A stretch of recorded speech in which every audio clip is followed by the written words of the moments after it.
ರಾಜ್ಯದಲ್ಲಿ ಭಾರೀ ಮಳೆಯಿಂದ ಕೆಲವು ಪ್ರದೇಶಗಳಲ್ಲಿ ಹಾನಿ ಸಂಭವಿಸಿದೆ. ಪ್ರವಾಹದ ಪರಿಸ್ಥಿತಿ ಕೂಡ ನಿರ್ಮಾಣ ಆಗಿದೆ. ಈ ಪ್ರದೇಶಗಳಿಗೆ ಇವತ್ತು ಸಿಎಂ ಭೇಟಿ ಕೊಡುವಂತ ಸಾಧ್ಯತೆ ಇದೆ. ರಾಜ್ಯದಲ್ಲಿ ಭಾರೀ ಮಳೆ ಹಿನ್ನೆಲೆ ಹಲವೆಡೆ ಪ್ರವಾಹದ ಪರಿಸ್ಥಿತಿ ನಿರ್ಮಾಣ ಆಗಿಬಿಟ್ಟಿದೆ. ಇವತ್ತು ಮೈಸೂರು ಕೊಡಗಿನ ನೆರೆ ಪ್ರದೇಶಕ್ಕೆ ಸಿಎಂ ಭೇಟಿಯನ್ನ ಮಾಡಲಿದ್ದಾರೆ ಅನ್ನೋದು ಗೊತ್ತಾಗ್ತಾ ಇದೆ. ಪರಿಸ್ಥಿತಿ ಅವಲೋಕಿಸಿ ಜನರ ಸಮಸ್ಯೆಗೆ ಮಿಡಿಯಲಿದ್ದಾರೆ ಸಿಎಂ.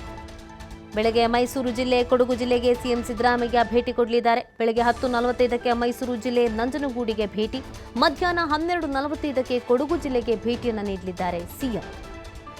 ಶ್ರೀಮಂಗಲದ ಗುಡ್ಡ ಕುಸಿತ ಪ್ರದೇಶ ವೀಕ್ಷಣೆಯನ್ನ ಮಾಡಲಿದ್ದಾರೆ. ಇದೇ ಸಂದರ್ಭದಲ್ಲಿ ಸಿಎಂ ಮಧ್ಯಾಹ್ನ 2:15ಕ್ಕೆ ಕೆದಮುಳ್ಳೂರು ಗ್ರಾಮಕ್ಕೆ ಸಿದ್ದರಾಮಯ್ಯ ಭೇಟಿ ಕೊಡಲಿದ್ದಾರೆ ಅನ್ನೋದ್ರ ಬಗ್ಗೆ ಅಪ್ಡೇಟ್ ಲಭ್ಯವಾಗ್ತಾ ಇದೆ. ರಾಜ್ಯದಲ್ಲಿ ಭಾರೀ ಮಳೆಯಿಂದ ಕೆಲವು ಕಡೆ ಅನಾಹುತಗಳು ಸಂಭವಿಸಿದೆ, ಅವಾಂತರಗಳು ಸೃಷ್ಟಿಯಾಗಿದೆ, ಹಾನಿಯಾಗಿದೆ. ಸೊ ಈ ಸ್ಥಳ ವೀಕ್ಷಣೆಗೆ ಇವತ್ತು ಸಿಎಂ ಪ್ಲಾನ್ ಮಾಡಿಕೊಂಡಿದ್ದಾರೆ. ಬೆಳಗ್ಗೆ ಮೈಸೂರು ಜಿಲ್ಲೆ ಕೊಡಗು ಜಿಲ್ಲೆಗೆ ಸಿಎಂ ಸಿದ್ದರಾಮಯ್ಯ ಭೇಟಿ ಕೊಡಲಿದ್ದಾರೆ. ಬೆಳಗ್ಗೆ 10:25ಕ್ಕೆ ಮೈಸೂರಿಗೆ ಆಗಮಿಸಲಿದ್ದಾರೆ ಸಿಎಂ ಸಿದ್ದರಾಮಯ್ಯನವರು ಅನ್ನೋದು ಗೊತ್ತಾಗ್ತಾ ಇದೆ. ಇವತ್ತು ಅನೇಕ ಕಡೆ ಭೇಟಿಯನ್ನು ಕೊಡುವಂಥ ಪ್ಲಾನ್ನ ಮಾಡಿಕೊಳ್ಳಲಾಗಿದೆ. ಸ್ವತಃ ಸಿಎಂ ಸ್ಥಳ ವೀಕ್ಷಣೆಯನ್ನು ಮಾಡಲಿದ್ದಾರೆ. ಈ ಸಂದರ್ಭದಲ್ಲಿ ಅಧಿಕಾರಿಗಳು ಕೂಡ ಜೊತೆಲಿದ್ದಾರೆ.